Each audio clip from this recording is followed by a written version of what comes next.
İşləməyə lazımdır Elvin. Bir dənə çək.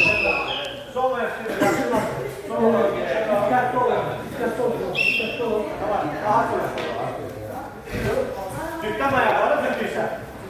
Biri kapandı, biri arkada. Bak böyle gelirler. Ha.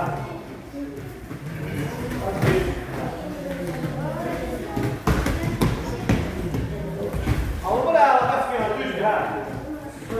Dur, ben şey yaptım. Dur ya. Kaçtı kere aldı, kaç kere?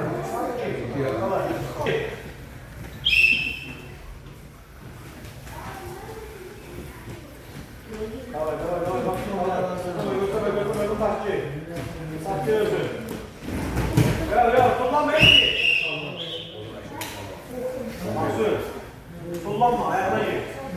Kullanma, kullan. Baş tarafı atlanma girdi. Qanam işlə də, döşəyi fırla işlə. Döşəyi fırla, Elvin. Bir dənə bak, döşəyi hissələ, bak, döşəyi hissələ. Yaxşı da şey. Döşəyi hissələ, girsin. Göçün başlasın, bak böyle. Ha, bak öyle ha.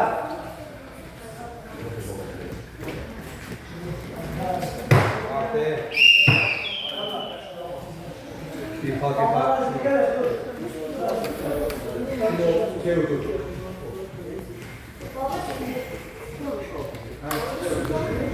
Yaklaş.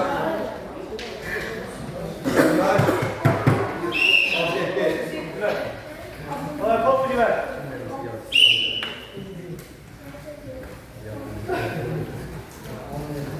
Ha Allah ha. Aşağı alıyor.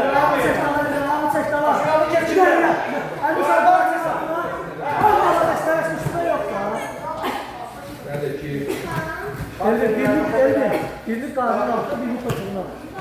Söyle.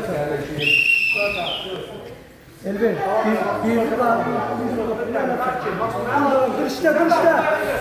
Koşun üstünü. Yanlışlar Elvin, düzelmişsen. Köşeye fırla.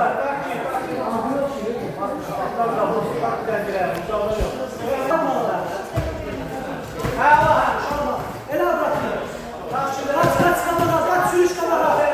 Sürüş kamera. Buraya. Yolda bir yaşında yiyecek. Yapmayın.